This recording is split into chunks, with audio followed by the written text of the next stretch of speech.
Then you've got the Israeli army, which I like to refer to as one of the best trained, best equipped, best fed terrorist organizations in the world. And yes, they have generals and they have nice uniforms, but their entire purpose is terrorism. And just as one example, I'll give you one example. Almost exactly 4 years ago, as Israel began its attack on Gaza, September the 27th, 2008, at 11:25 in the morning,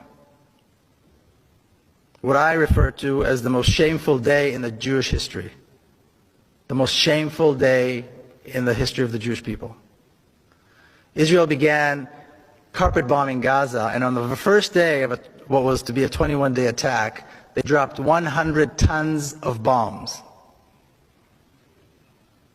Okay, a 1-ton bomb will decimate an entire city block. Gaza is one of the most densely populated places in the world. 800,000 children live in Gaza. 11:25 is exactly the time when the morning school shift and the afternoon school shift change. So all the kids are in the streets. All the children are on the streets. That was the moment decided by the decision makers in Israel to begin the attack. This was the first day of a 21-day slaughter that had absolutely no justification. If that's not... As the Jewish Bund, we are Jews of different origins and backgrounds. German Jews, Russian Jews, Israeli Jews, Ashkenazi Jews, and Mizrahi Jews. We stand in solidarity with the Palestinian community and protest the ongoing Nakba, the massacres, and the inconceivable violence done in our names. We are here to resist and protest with the Palestinian people the Nakba that continues for 73 years now, the Israeli bombings and massacres in Gaza, the mass arrests in occupied Jerusalem, in the West Bank and across Palestine, the expropriation of homes and land in Sheikh Jarrah that became a symbol of violent dispossession, the lynch mobs and the ongoing racist reality in Jaffa, Lid, Ramle and Haifa. These atrocities highlight a brutal reality for Palestinians under Israeli control and the increasing normalization of anti-Palestinian violence in the Jewish-Israeli society.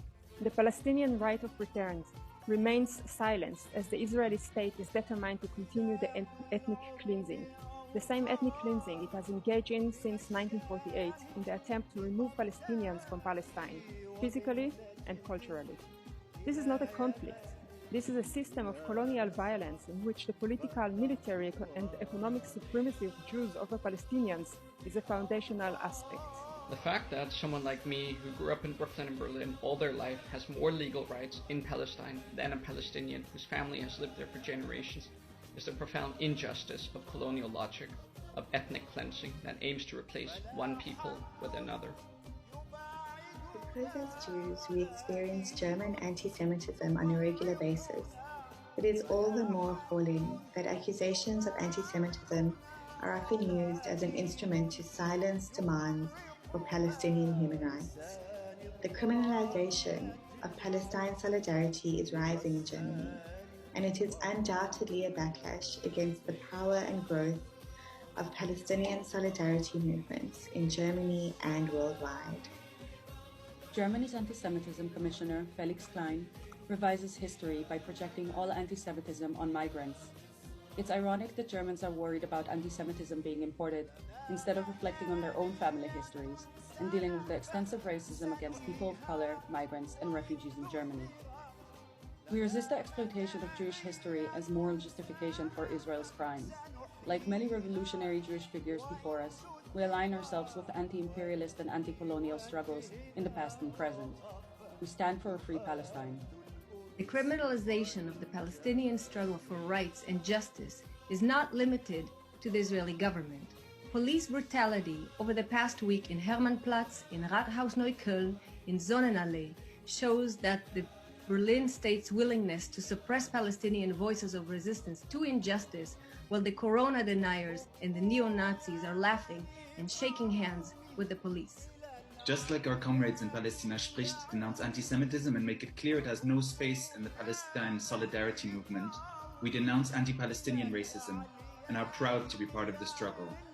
Our solidarity is stronger than divide and conquer tactics of the nationalist and racist German and Israeli advocacy groups. We call for the immediate stop of the massacre and violence in Palestine, for an end of the ongoing Nakba, and for the rights of return. We know these are the essential conditions for a future in the region.